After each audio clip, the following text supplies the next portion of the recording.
محترم سامعین، السلام علیکم ورحمۃ اللہ وبرکاتہ۔ میرے پیارے عزیز دوستو، آج کا ویڈیو جو میں آپ کے سامنے رکھنے کے لیے جا رہا ہوں، یہ ان لوگوں کے لیے بہت ہی زیادہ ضروری ہے جو لوگ ٹائمنگ کی کمی کی شکایت کرتے ہیں کہ حضرت ہماری ٹائمنگ بہت زیادہ کم ہو گئی ہے اور ہم طرح طرح کی دوائیاں کھاتے ہیں ٹائمنگ کے لیے اور ہم بیوی کے پاس جاتے ہی جلدی فارغ ہو جاتے ہیں۔ تو آئیے آج میں آپ کو ہم بستری کرنے کا ایک ٹائم اور ایک وقت بتا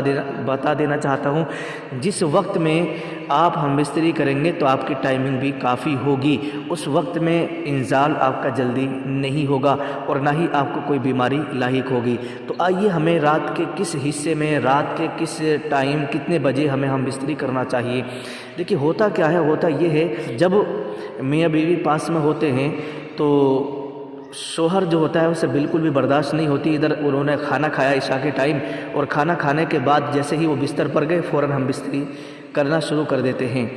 تو دیکھیے ادھر تو آپ نے کھانا کھایا تھا اور ابھی کھانا ہضم بھی نہیں ہوا، 4-5 گھنٹے گزرے بھی نہیں اور فوراً آپ نے ہم بستری کرنا شروع کر دی۔ تو جو شخص بھی کھانا کھا کر کے اور 1-2 گھنٹے میں ہی ہم بستری کرنا شروع کر دے گا تو یہ سمجھو کہ اس کی منی جلدی نکل جائے گی، وہ جلدی فارغ ہو جائے گا۔ اور دوسری بات یہ ہے کہ جب معدہ بھرا ہوا ہوتا ہے، پیٹ بھرا ہوا ہوتا ہے تو اس کی ٹائمنگ بھی کم ہو جاتی ہے، بہت زیادہ کم ہو جاتی ہے، سمجھ رہے ہیں، کیونکہ اس کے اندر اتنی طاقت نہیں ہوتی ہے۔ پھر اس کے نقصان بھی بہت زیادہ ہوتے ہیں، جو پیٹ بھرے ہوئے پر ہم بستری کرتا ہے تو اس کے نقصان بھی بہت زیادہ ہوتے ہیں اور بہت سارے مرض بھی لاحق ہونے کا اندیشہ ہوتا ہے۔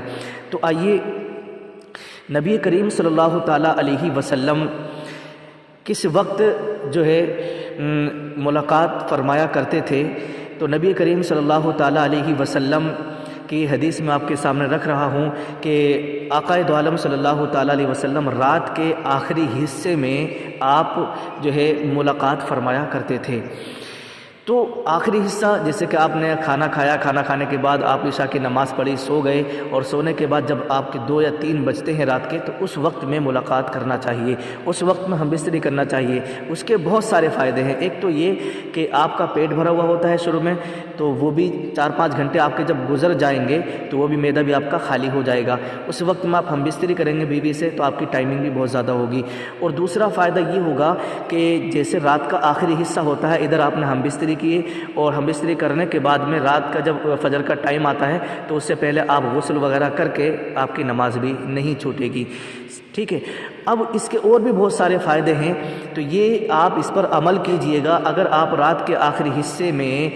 سمجھ رہے 2 بجے کے بعد ہم بستری کریں گے تو انشاءاللہ تبارک و تعالیٰ آپ کی ٹائمنگ میں بھی اضافہ ہوگا، پھر آپ کو کوئی مرض بھی نہیں لگے گا اور آپ کا اس وقت معدہ بھی خالی رہے گا۔ کرتا ہوں کہ آپ سمجھ گئے ہوں گے، لیکن 2 باتیں میں آپ کو اور یاد دلانا چاہوں گا۔